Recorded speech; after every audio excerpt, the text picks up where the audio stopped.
Alright, vlog 24, and I am tired. I just got back from the gym. I'm training for a 12K next month, and I'm tired of running. Beta Breakers, see you guys there, May 17th. Anyway, so yeah, I wanted to talk today a little bit. It's going to be a hard vlog for me to do because I'm not tired and I'm not really all that prepared for it. Excuse me.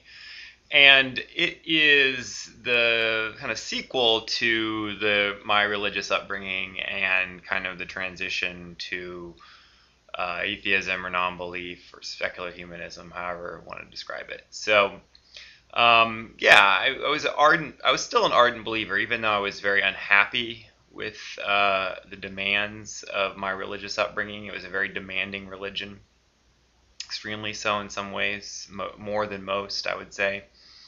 It was something that I kind of subconsciously, I think, was looking for a way out of. And that day came in my freshman year of college, and I was taking kind of a intro to humanities class, kind of pseudo critical thinking type class, and the professor was talking about the Bible. This is really just in passing. It wasn't really a class at all focused on religion, but the idea that the Bible was not a literal account of history, that even the accounts of Jesus, the miracles and things like that were actually recorded decades after the fact, and there was no real credible witness from historical perspective of any of that being valid or true.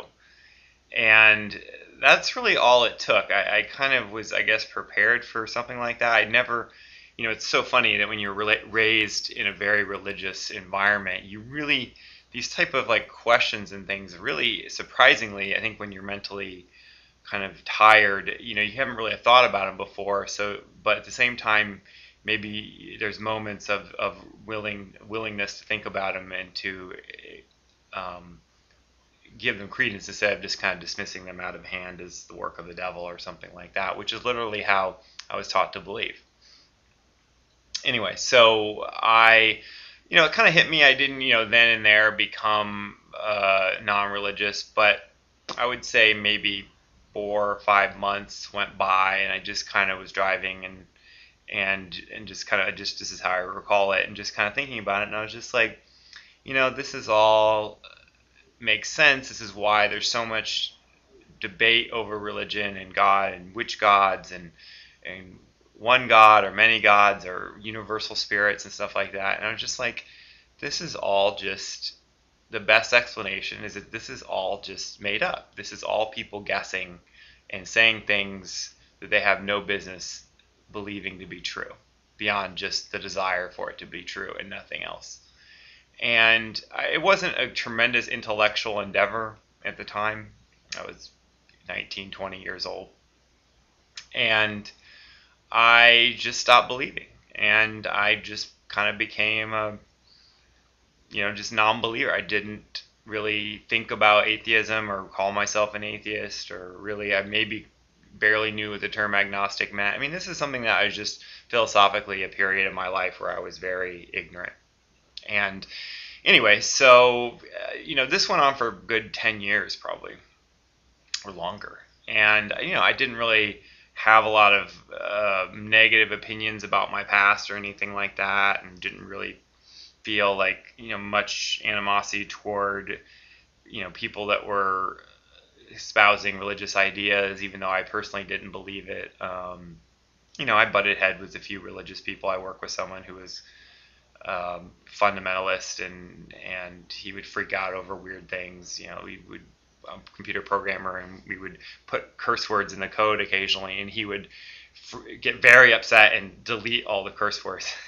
Not that there were very many at all, but I remember just being like, "You're an idiot." But and just not having much respect for that, but at the same time not really caring much about it.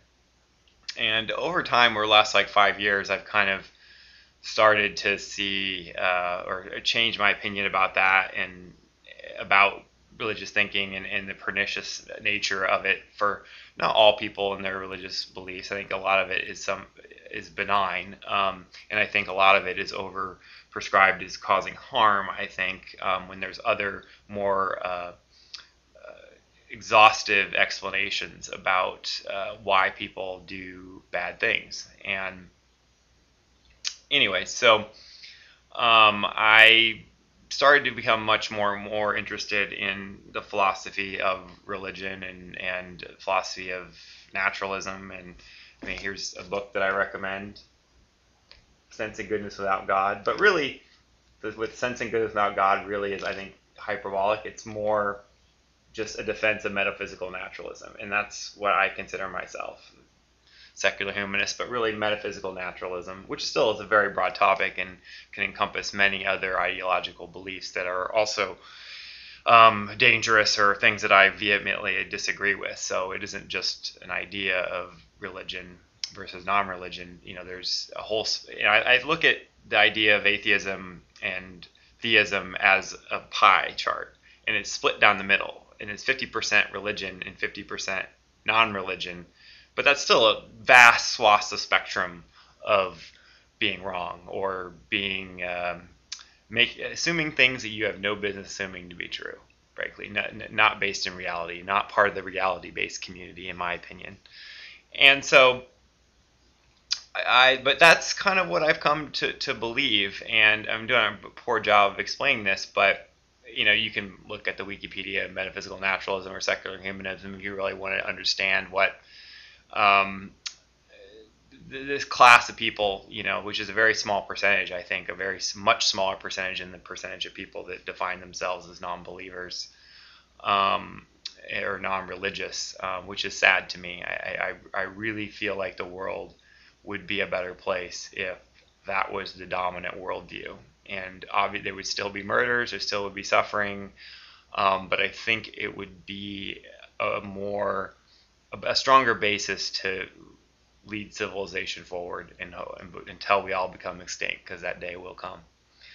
So anyway, that's I'll talk about this more probably. I got a few more vlogs left, go into more detail about this, but yeah, check it out if you're curious. I'll provide some links in there, and you get to see how the other half live, kind of. Bye bye.